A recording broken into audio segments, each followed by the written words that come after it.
So, anyways, I'm doing a reading right now, and I'm talking about death, rebirth, transformation, right? Like Scorpio, Pluto.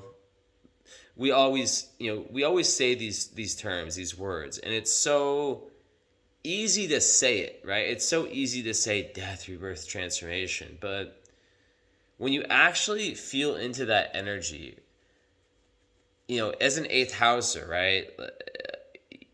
Or someone who has a lot of Scorpio or strong Pluto, um, you know,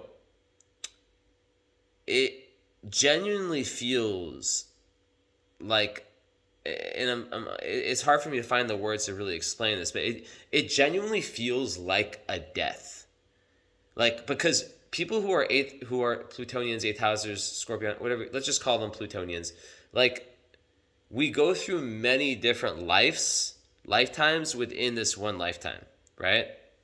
So when we're at that end of a cycle, and most people don't do that, right? Most people, like, they stay, yeah, people change, but like not like eighth housers. Eighth housers are Plutonians are the ones who you can they can look back at themselves different times in their lives and be unrecognizable. That's how insane it is, right? um so when we say these three words quickly, it gives the impression that it's an easier process than it is. But this is not an easy process, right? Because, like, especially when you have finished a chapter but you're not quite finished, right? You're still in that chapter. You have no idea which one's next. It literally feels like a physical death is coming. Like you feel as if you feel as if you feel as if it's ending, right? And I know that sounds crazy to say, and I'm still trying to, like, put into words like what I mean by this, but like, you know, you you start to really, like, it's not like you're fearing for your life, but on like on a psychological, energetic level, there's such a need to let go and to surrender, or else you're just hanging on to something, like you're swimming against the tide, right? And sometimes with this process, that tide isn't always taking you in the direction you want, that your ego wants you to go, or that you thought you would go, right? So, as Plutonians, we really, and this is not, this can go for everyone, right? This can go for, like when I'm talking about these astrological topics, like, just because you don't have this in your chart, like, that doesn't mean that this doesn't convene, that this doesn't relate to you, right? These are archetypes, human archetypes. So it's like, yeah, so that type of person gets really good with change. And when it comes to the concept of metaphorical death, they I sometimes wonder, like, are the eighth housers, is this, the Plutonians, eighth houses, is this someone whose karma in this lifetime is accelerated? And yes, they're the same human on their ID card, and yes, they still are who they are, but are they really the same? Like, are they really, like that similar to how they were? Everyone does change, right? With age, but this is extreme, so yeah, I think that, like, in the spiritual speak, right, the spiritual kind of vocabulary we have, I think that sometimes there's not like the embodiment of a term like death, rebirth, transformation. Like, first there's the death, and you're having to kind of let go of an old way of being, an old way of living, an old life, circumstances, like a old life situation. And then, like, what happens between the death and the rebirth? You're dead. You see, this is what I'm saying, guys. Like between the death and the rebirth, there's so much letting go, but then you're dead. And what does that mean? That means that in that time, you are like, and I honestly, like, sometimes, like, I start feeling way better today, but like, there's been times lately where I've felt not dead, but like where I've kind of felt like that, like lack of motivation, lack of purpose. This is because I have the Neptune transits, right? But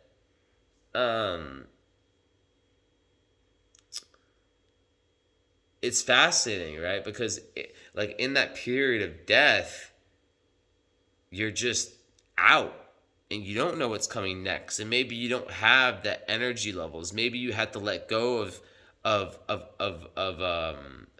an era of your life, a relationship, like something, like maybe something, like there's a passing in your family, like maybe there's just something so powerful that it pushed you away from being able to have, or it could just be like an insane transit like me, right? Where it just, pushed you away from being able to, like when you say death, rebirth, transformation, it's like, it makes it sound like you just let go, and then you let go and you instantly transform, and then you're reborn. Like, it sounds so quick, but when you actually embody this energy in these the real process, it's not like that. It's painful. It takes so much time, right? And well, different for everyone, but and for each one of these. But the point is simple. The point is that when you're going through this, you are quite literally, there's no, you don't have control. You don't have control when that next when that rebirth is going to happen. Like, yes, you can try to do things, and that's the nature of Pluto. The nature of the 8th house is that it's asking you to it's asking you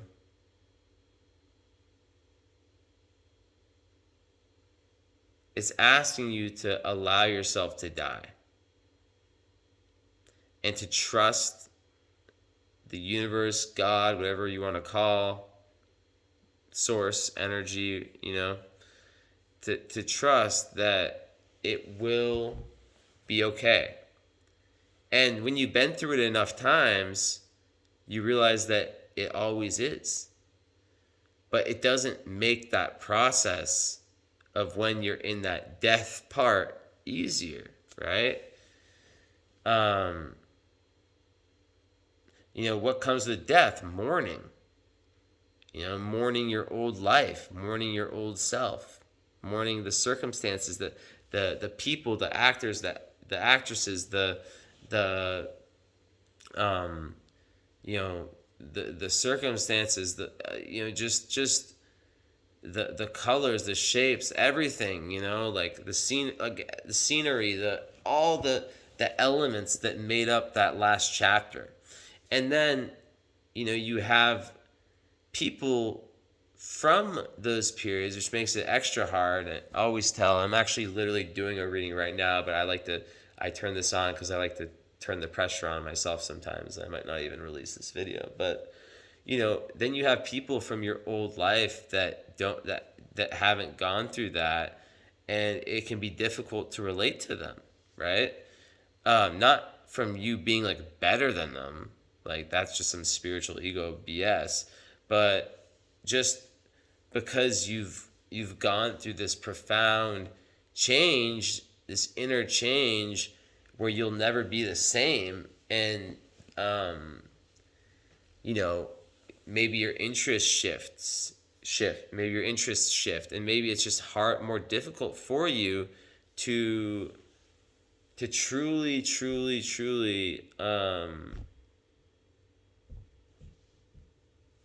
you know, connect in that way, right? And it's like, and maybe people from your old life have this unconscious fear. I'm sure a lot of people can relate to where they're trying to pull you back, right? Like they miss the old, you know, whatever your name is, right? Who's watching this? They miss that person, you know, they miss that version, and yeah, so it's very complex. But the point is this, guys. The point is that Pluto is not always pretty. It's usually not pretty, but the purpose is to get rid of what's no longer needed. So those of us, and it's not about spiritual ego, it's not about accelerated process. You might have no Pluto. Look, you might have no, this is very important, 1131 mark on the video. You might have no Pluto Scorpio in your chart, but you might at a certain time have incredible Pluto transits. Like let's say that like your sun is at let's say that your sun is at 2 degrees Leo and your moon is at 1 degree Aquarius or 1 degree Scorpio, right? So right now, Pluto would be squaring your moon and opposing your sun. So it's like, yes, you don't have that in your chart, but the transits, it's like going crazy. So you guys see what I mean? That's like a good example of why these archetypes are all universal, right? Regardless of what you have in your natal chart. And I want you guys to start thinking like that more. When you watch my videos, like I have a video that's going to come out tomorrow on my YouTube. Don't just watch the part if it's a long video about your sign. I mean, yeah, of course, like maybe if you don't have time, but start learning to think of yourself as having all 12 signs within you, because ultimately those are the 12 divine energies, and they're very, very important, and you have every sign in your chart. All right, I'm getting back to my reading. Hope you guys enjoyed this. Ciao.